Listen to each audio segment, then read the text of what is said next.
Hey guys, welcome to my channel. How are you guys doing? My name is Priscilla, and on this channel we believe you are never too young to reach your full potential.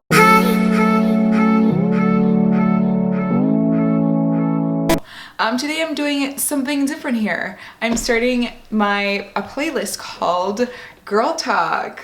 Ooh, I know.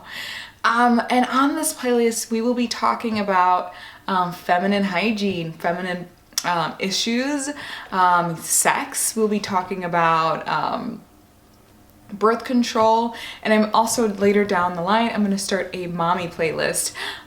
So get in touch, get ready. This year we are doing something fun. I need to chill. I just had some coffee. But speaking of coffee, get your beverages and let's go. So this girl talk, we are going to be talking about feminine hygiene. And I feel like this is some type of public service announcement. No, it's not. It's not a public service announcement because honestly, schools teach this, but they don't really teach it. And parents sort of leave it in the hands of the school, and then later down the line, girls, women are going to their gynecologist or their doctor's office, and they're being taught things that they were supposed to have been known since they were younger. And I know a lot of the younger generation love to YouTube things and Google things. So I feel like I'm in the right area, I'm in the right spot. I feel like I need to talk about this because A, I'm a nurse, and B, I'm a girl, and C, I have lots of sisters, so, and obviously they know a lot of these things, but sometimes they don't. I don't know if they know this, but just about to drop some jewels here. Let me stop.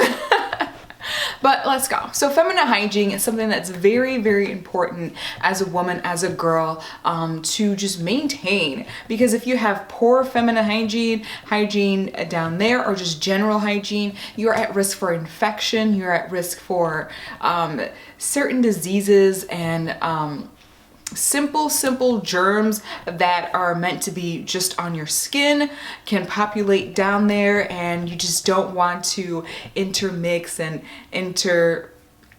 intermingle things, let's say. So my number one tip for feminine hygiene is daily bathing, like showering, using a shower head, soap and water, armpits, like the hot spot armpits, and your bikini area. Daily, every single day, morning, noon, or night. Whatever time you decide to do it. I know growing up we took 2 showers a day, and coming from Africa, you know, you want to take a shower in the morning and you want to take a shower in the evening because it's hot, and it's easier to bathe in the evening and just get the dirt off of you, and then in the morning just to be fresh for school and all that stuff. A lot of times people would wake up, help on the farm, and then, you know, shower, then go to school, stuff like that. So here in the United States, I know a lot of people, or in Europe, take daily showers, or once a day, morning, noon, or evening. Pick a time, use it, just shower. And when you shower, change your underwear. So that's your bra and your undergarments. You should have new, fresh underwear every single day. That's just how you need to do it. I mean, honestly, as a teenager, you're risking it sometimes, you know, I was a little risque. But I took a shower not every day, sometimes I skipped a day. But you need to change your underwear. Change those underwears every single day. That's my second tip. Like, whatever you're wearing, change it daily.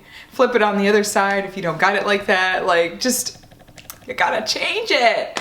Because holds bacteria and it holds germs, and germs that are piling up down there can walk up your vaginal area and just cause an infection, and we don't like that. You don't want that. You don't want a UTI, urinary tract infection, stuff like that.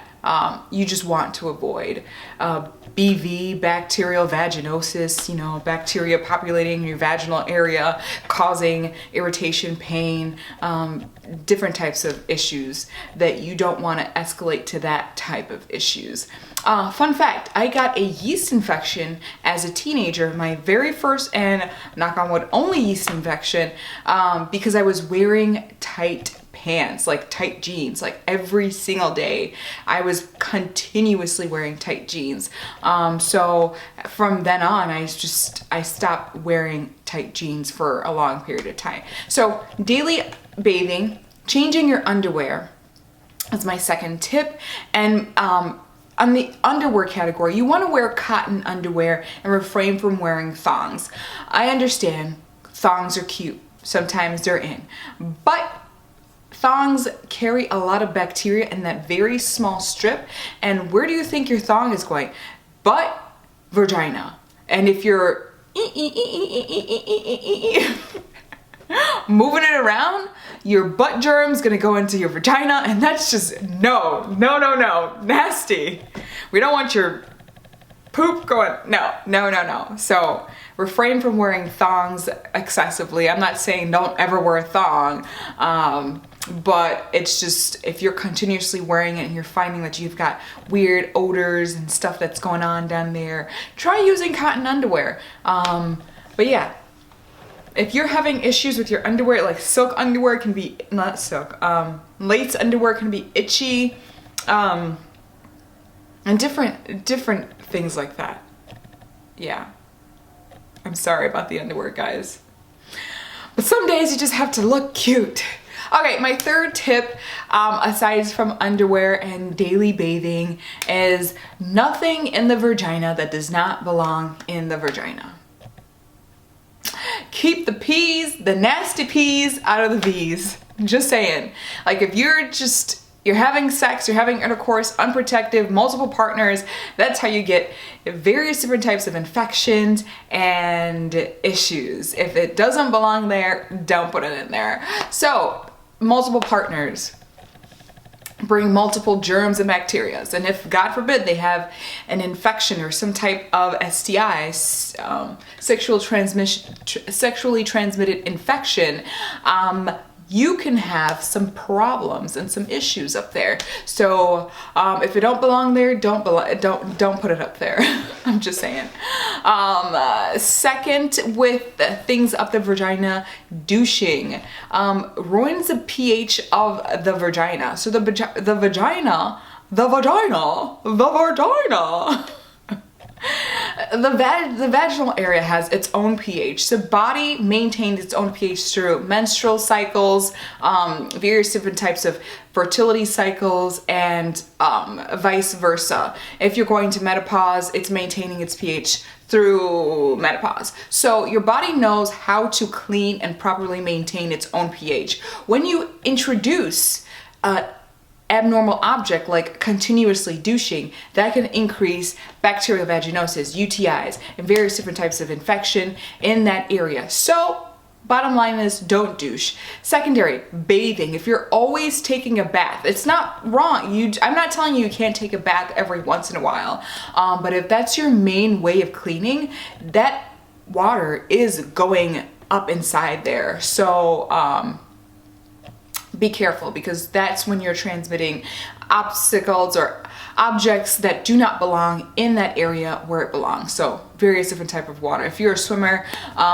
just take precautions. Also, excessive use of tampons can do that. If you are not changing your tampons every 3 to 6 hours, you can get sepsis through that. Because if you're leaving your tampons in for 8+ hours, you got to take those tampons out, because that can cause a nasty, nasty, nasty yeast infection, bacterial vaginosis, and various different types of, you could even get sepsis from, you can get sepsis. That's bacterial infection that can get into your bloodstream, causing your whole body to have, your bloodstream to get infected through that area. So beware of tampons and things in the vagina.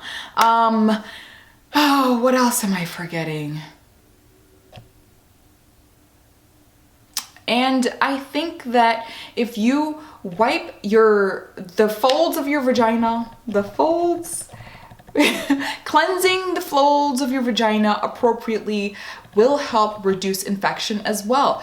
Changing your pads, if you have different pads with perfumes down there, beware of that, because various different types of perfumes can just irritate the vagina and the vaginal wall, and it's just gonna be